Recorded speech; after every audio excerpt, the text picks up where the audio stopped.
Jemaat yang terkasih, pada masa pemberlakuan pembatasan kegiatan masyarakat atau PPKM darurat tanggal 3 Juli sampai 20 Juli 2021, ibadah di GKJ Palian masih dilaksanakan secara online. Mari kita siapkan hati dan jiwa kita untuk memasuki ibadah di minggu ini, tanggal 11 Juli 2021. Jemaat dimohon berdiri. Kita pujikan Kidung Jemaat 13, bait yang pertama dan bait yang kedua.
Jemaat yang dikasihi oleh Tuhan, marilah kebaktian ini kita khususkan dengan pengakuan Tuhan yang menciptakan langit dan bumi adalah sumber pertolongan kami.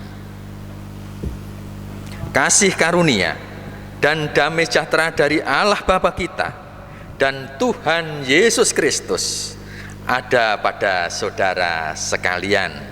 Amin.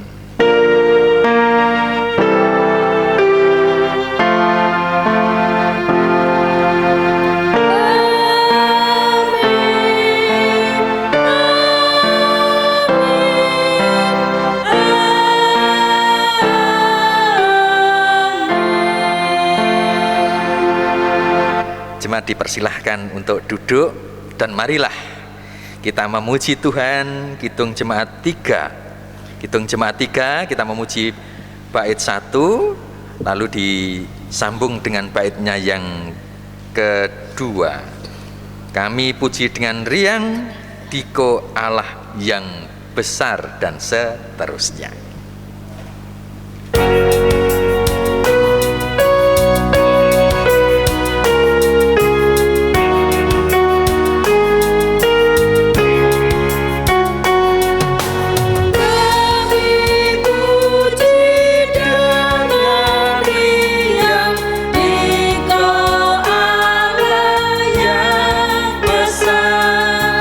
Bagai bunga terima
Saudara-saudara, marilah kita masuk dalam doa syafaat dan kita berdoa mohon berkat untuk menerima firman Tuhan. Mari kita berdoa. Ya Tuhan, Allah pencipta langit dan bumi, Allah yang setia memberikan kekuatan pertolongan untuk setiap umat miliknya dalam situasi apapun. Demikian pula ya Tuhan, Engkau setia memelihara kami, meski di saat ini kami masih dalam masa pandemi COVID-19 dan juga dengan semua variannya yang sedemikian rupa menghantui dan mengancam akan kehidupan bersama kami di tengah dunia ini. Tetapi kami percaya ya Tuhan, setiap keberadaan kami adalah di mata Tuhan, dan Tuhan setia memberikan kekuatan kepada kami, bahkan pemeliharaan kami untuk iman, keselamatan kami. Ya Tuhan, kami juga berdoa untuk kehidupan bersama kami gereja Tuhan, sehingga gereja Tuhan meski di dalam pandemi yang di saat ini dalam masa PPKM, pembatasan setiap kegiatan masyarakat, tetapi kami juga percaya bahwa Tuhan memelihara iman kami melalui keluarga-keluarga kami, melalui kelompok-kelompok kecil kami, sehingga kami juga dimungkinkan untuk berkat-Mu ya Tuhan. Tuhan memberikan kemampuan kami untuk melawan setiap penyakit bersama-sama dengan saudara-saudara kami yang lain, bahkan juga bersama-sama dengan mematuhi protokol kesehatan yang dicanangkan oleh pemerintah. Oleh karena itu Tuhan juga memberikan berkat kepada pemerintah yang mereka diberikan kuasa untuk menjalankan kepemerintahan mereka, sehingga akan mampu berdampak untuk setiap kebahagiaan kehidupan bersama bangsa negara kami ini. Oleh karena itu para pemimpin, kiranya Tuhan berikan berkat hikmat-Mu nyata, sehingga kepemimpinan mereka juga akan nyata, taat akan kedaulatan Tuhan yang menciptakan kehidupan kesejahteraan bersama. Kami mohon berkat-Mu. Demikian pula ya Tuhan, di saat ini kami akan menerima firman Tuhan. Nyatakanlah kebenaran firman-Mu menjadi pemeliharaan, kekuatan, penghiburan, dan bahkan pedoman di dalam kami menjalani kehidupan kami mengikuti Tuhan. Di dalam nama Tuhan Yesus Kristus kami berdoa. Amin. Nah, saudara-saudara, kita akan dipelihara oleh Tuhan dengan firman Tuhan yang akan kita terima. Kita membacanya bersama-sama dari kitab Injil Lukas bab 8. Saudara-saudara yang ada di rumah, seberapa ada kitab suci, dipersiapkan membuka Injil Lukas bab yang ke-8. Adapun pembacaannya pada ayat yang ke-26 sampai dengan ayat 39. Lukas 8, 26 sampai dengan 39. Saya akan membacakannya untuk kita. Yang demikian firman Tuhan. Yesus mengusir roh jahat dari orang Gerasa. Lalu mendaratlah Yesus dan murid-muridnya di tanah orang Gerasa yang terletak di seberang Galilea. Setelah Yesus naik ke darat, datanglah seorang laki-laki dari kota itu menemui Dia. Orang itu dirasui oleh setan-setan dan sudah lama ia tidak berpakaian dan tidak tinggal dalam rumah, tetapi dalam pekuburan. Ketika ia melihat Yesus, ia berteriak lalu tersungkur di hadapannya dan berkata dengan suara keras, "Urusanmu dengan aku." Saya mengulangi, "Apa urusanmu dengan aku, hai anak Allah yang maha tinggi? Aku memohon kepadamu supaya engkau jangan menyiksa aku."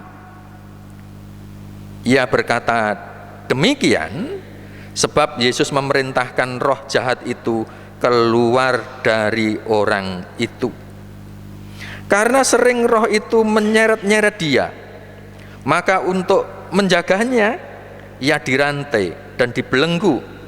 Tetapi ia memutuskan segala pengikat itu dan dihalau oleh setan itu ke tempat-tempat yang sunyi. Dan Yesus bertanya kepadanya, "Siapakah namamu?" Jawabnya, "Legion." Karena ia kerasukan banyak setan. Lalu setan-setan itu memohon kepada Yesus supaya ia jangan memerintahkan mereka masuk ke dalam jurang maut. Adalah di sana sejumlah besar babi sedang mencari makan di lereng gunung. Lalu setan-setan itu meminta kepada Yesus supaya ia memperkenankan mereka memasuki babi-babi itu. Yesus mengabulkan permintaan mereka. Lalu keluarlah setan-setan itu dari orang itu dan memasuki babi-babi itu. Kawanan babi-babi itu terjun dari tepi jurang ke dalam danau lalu mati lemas. Setelah penjaga-penjaga babi itu melihat apa yang telah terjadi, mereka lalu menceritakan hal itu di kota dan di kampung-kampung sekitarnya. Dan keluarlah orang-orang untuk melihat apa yang telah terjadi. Mereka datang kepada Yesus dan mereka menjumpai orang yang telah ditinggalkan setan-setan itu duduk di kaki Yesus. Ia telah berpakaian dan sudah waras. Maka takutlah mereka. Orang-orang yang telah melihat sendiri hal itu memberitahukan kepada mereka bagaimana orang yang dirasuk setan itu telah diselamatkan. Lalu seluruh penduduk daerah Gerasa meminta kepada Yesus supaya ia meninggalkan mereka, sebab mereka sangat ketakutan. Maka naiklah ia ke dalam perahu, lalu berlayar kembali. Dan orang yang telah ditinggalkan setan-setan itu meminta supaya ia diperkenankan menyertainya. Tetapi Yesus menyuruh dia pergi. Katanya, "Pulanglah ke rumahmu dan ceritakanlah segala sesuatu yang telah diperbuat Allah atasmu." Orang itu pun pergi mengelilingi seluruh kota dan memberitahukan segala apa yang telah diperbuat Yesus atas dirinya. Nah, demikianlah saudara-saudara firman Tuhan Lukas 8 ayat 26 sampai dengan ayat yang ke-39. Tentu yang berbahagia adalah semua orang yang mendengarkan firman Tuhan, memelihara dan mewujudkannya di dalam kehidupan nyata kita. Haleluya.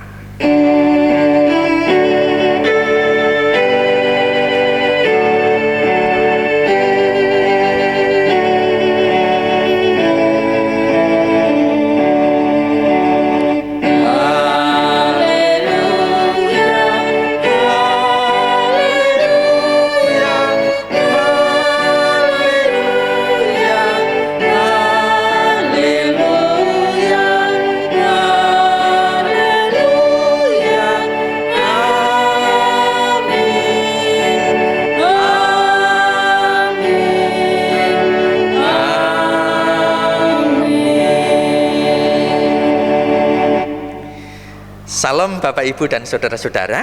Salam. Nah saudara-saudara, mari kita merenung, meresapinya bersama-sama firman Tuhan Lukas 8 ayat 26 sampai dengan ayat yang ke-39 ini. Saya akan memberikan judulnya, di dalam hidup terdapat banyak pilihan. Di dalam hidup terdapat banyak pilihan. Nah saudara-saudaraku yang dikasihi oleh Tuhan, kita mencermati ketika kita akan memberikan warna rumah kita, ternyata banyak sekali pilihan yang ditawarkan oleh pabrik cat, yang semuanya adalah kelihatan indah. Apakah akan memilih rumah kita cat dengan warna merah? Apakah akan kita pilih rumah kita dengan warna putih? Atau mungkin juga seperti yang sekarang ini, oleh panitia memilih tampaknya catnya berwarna abu-abu. Banyak pilihan. Demikian pula ketika kita akan memakai baju, banyak sekali pilihannya. Apakah akan memilih baju putih seperti Pak Pur, atau mungkin juga akan memilih baju hitam seperti pilihan saya, atau mungkin juga merah? Banyak pilihannya. Nah Bapak Ibu dan saudara-saudaraku yang dikasihi oleh Tuhan, tetapi pernahkah kita diperhadapkan dengan suatu pengalaman memilih sesuatu yang sehingga kita harus memutuskan suatu keputusan yang begitu sulit? Bukan sekedar memilih hitam atau putih, tetapi pilihan itu cukup sulit. Karena cukup sulitnya, bisa jadi pilihan-pilihannya semuanya tidak menyenangkan. Ada istilah, pilihannya itu bagaikan memilih harus memakan buah si malakama. Memakan buah si malakama. Kalau harus memakan, itu bapaknya hidup, ibunya mati. Tetapi kalau tidak dimakan, ibunya hidup, bapaknya mati.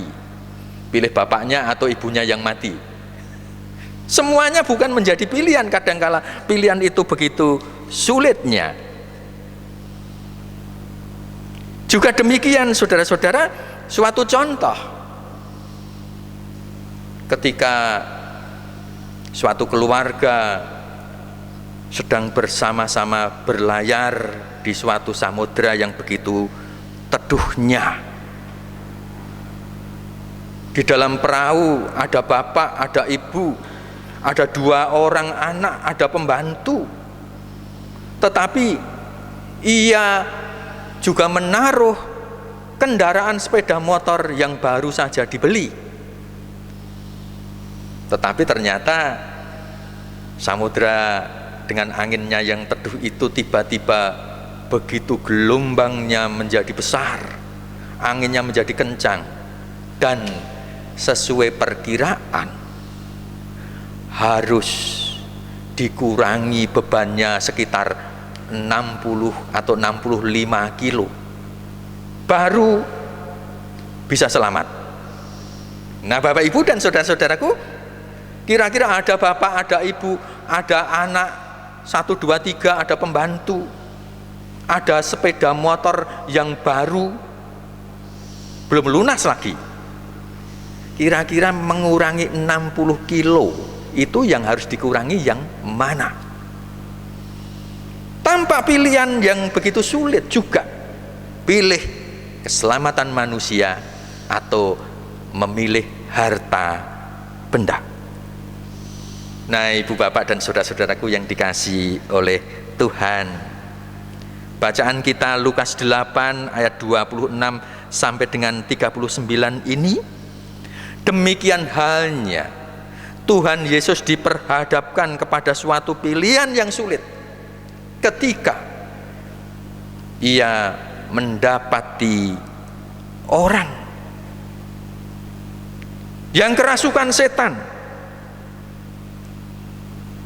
yang harus diselamatkan. Tetapi di sisi lain, dalam penyelamatan itu ia juga diperhadapkan dengan ribuan babi-babi yang merupakan harta benda. Pilihan sulit manusia, harta benda. Kalau memilih manusia, memang manusia adalah jiwa, dan manusia telah dirasuki oleh setan, artinya ia dikuasai oleh setan.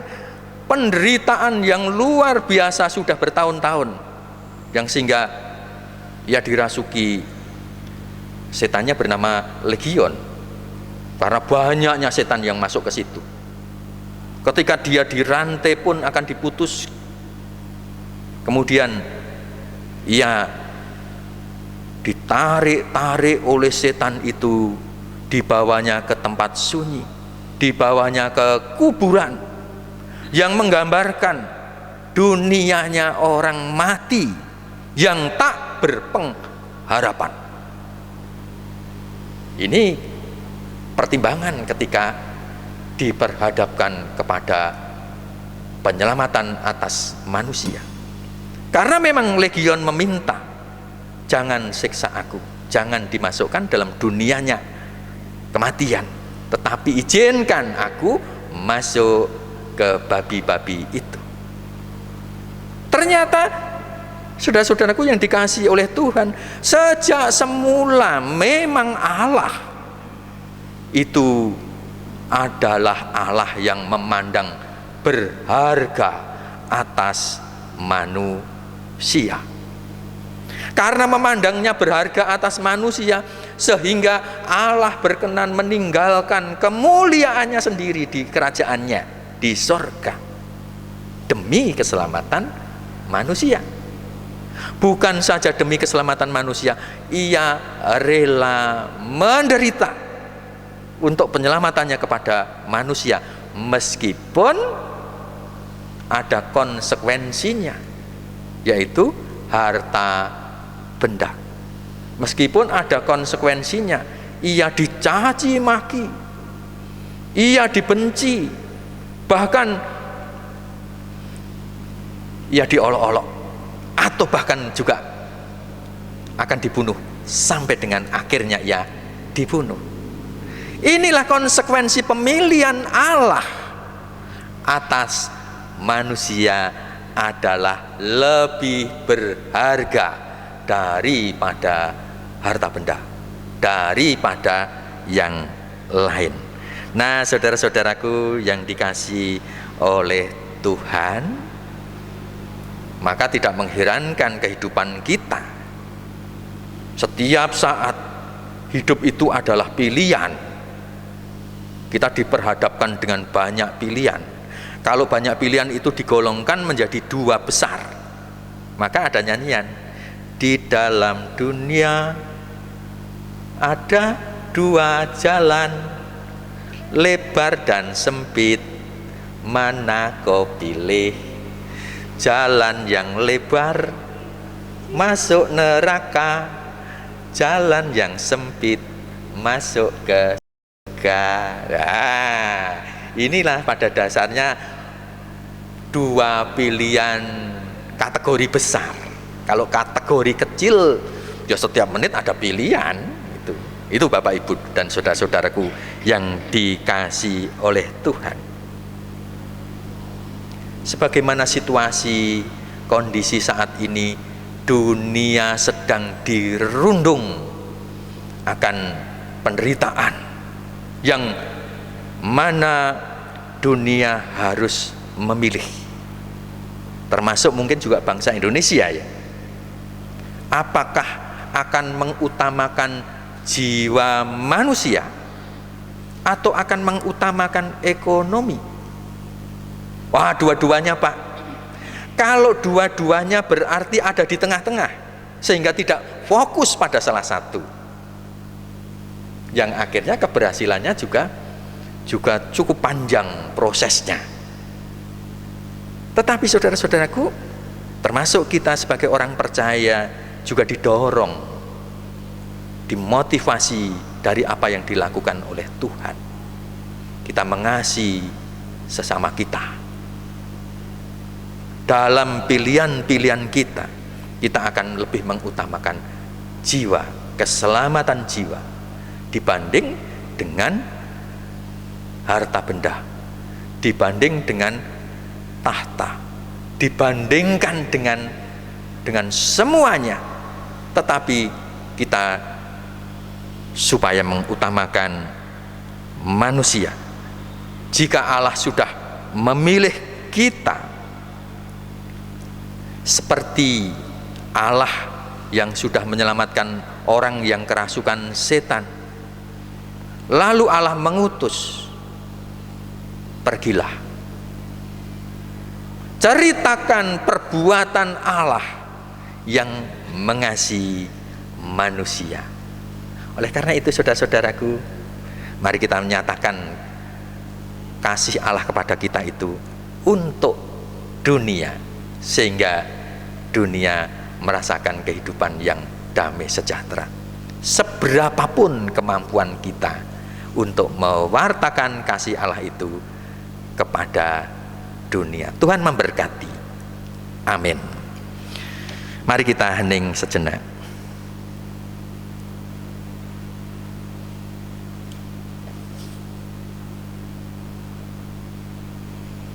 Kita lanjutkannya dengan berdoa. Terima kasih Tuhan, bahwasanya cinta kasih-Mu kepada kami melebihi segala sesuatu.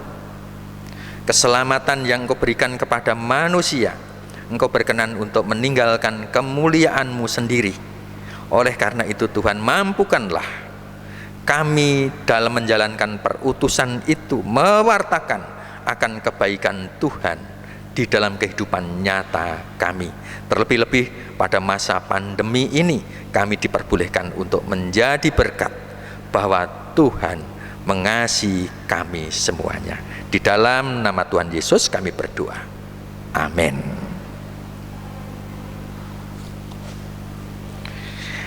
Saudara-saudara, mari kita mempersiapkan Kidung Jemaat 293. Kidung Jemaat 293. 293 baitnya yang pertama, puji Yesus, pujilah Juru Selamat.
Bapak, Ibu, Saudara yang dikasihi dan diberkati Tuhan, berkat Tuhan senantiasa mengalir dalam kehidupan kita.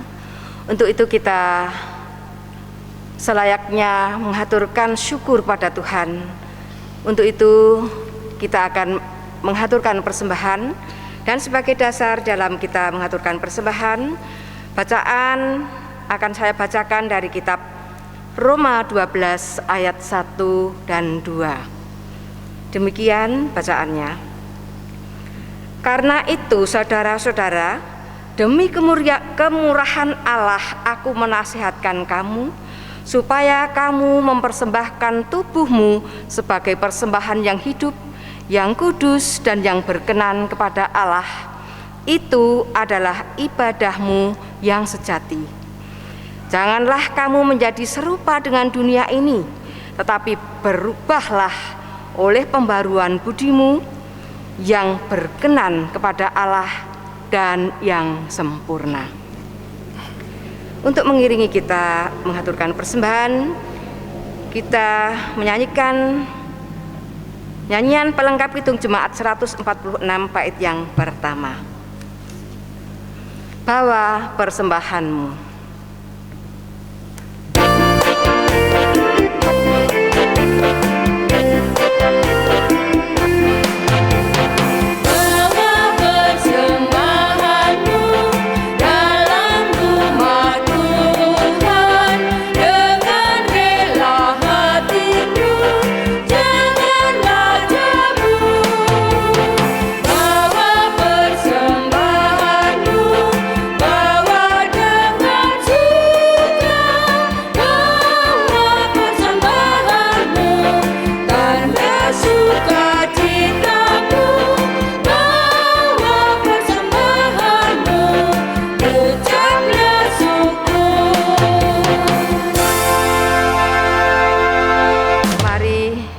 Kita mengaturkan persembahan ini dalam doa. Kami hantarkan. Bapa Maha Kasih, kasih-Mu nyata di dalam setiap langkah kehidupan kami. Kasih dan berkat-Mu senantiasa mengalir dalam kehidupan kami. Untuk itu Tuhan, pada kesempatan ini kami mengucap syukur atas semuanya itu. Dan Engkau telah memberi kesempatan kepada kami untuk mengaturkan persembahan kepadamu. Tuhan, persembahan yang kami haturkan, baik itu persembahan mingguan, persembahan istimewa, dan juga terlebih Tuhan persembahan hidup dan kehidupan kami, kiranya Engkau sucikan sehingga semuanya itu menjadikan nama-Mu semakin dimuliakan, dan ajarah kepada kami untuk dapat mempersembahkan sesuai dengan kehendak-Mu. Tuhan, kami mengakui di dalam kami mengaturkan persembahan terselip dosa dan kekurangan. Ampunilah kami. Oh Tuhan, kami menyerahkan hidup dan kehidupan kami sepenuhnya dalam tangan kuasa-Mu. Dan doa yang jauh dari sempurna ini Tuhan, hanya kami pinta di dalam nama Tuhan kami, Yesus Kristus. Amin. Amin. Saudara-saudara, mari kita memuji Tuhan. Dengan bangkit berdiri, kita persiapkan nyanyian Kidung Baru 49. Kita berdiri saudara-saudara. Nyanyian Kidung Baru 49, bait 1 dan baitnya yang kedua. Tak ku tahu kan hari esok, namun langkahku tegap, dan seterusnya.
Bapak, Ibu, Saudara yang terkasih dalam Tuhan Yesus, mari kita menyatakan pengakuan imam percaya kita sebagaimana pengakuan imam rasuli. Kita ucapkan bersama-sama. Aku percaya kepada Allah Bapa yang Maha Kuasa, Khalik langit dan bumi, dan kepada Yesus Kristus anaknya yang tunggal Tuhan kita, yang dikandung daripada Roh Kudus, lahir dari anak darah Maria, yang menderita di bawah pemerintahan Pontius Pilatus, disalibkan, mati dan dikuburkan, turun ke dalam kerajaan maut. Pada hari yang ketiga, bangkit pula dari antara orang mati, naik ke surga, duduk di sebelah kanan Allah Bapa yang Maha Kuasa, dan akan datang dari sana untuk menghakimi orang yang hidup dan yang mati. Aku percaya kepada Roh Kudus, gereja yang kudus dan am, persekutuan orang kudus, pengampunan dosa, kebangkitan daging, dan hidup yang kekal. Amin. Saudara-saudara, pulanglah ke rumah dan kita dimampukan untuk berhikmat, memilih jalan Tuhan, jalan damai sejahtera di dalam kehidupan kita. Oleh karena itu, terimalah berkat Tuhan. Tuhan memberkati saudara dan Tuhan melindungi saudara. Tuhan menyinari saudara dengan wajah-Nya dan memberi saudara kasih karunia. Tuhan menghadapkan wajah-Nya kepada saudara dan memberi saudara damai sejahtera. Amin. Mari kita persiapkan Kidung Jemaat 426. Kidung Jemaat 426 bait yang pertama. Kidung Jemaat 426 baitnya yang pertama, kita harus membawa berita, dan seterusnya.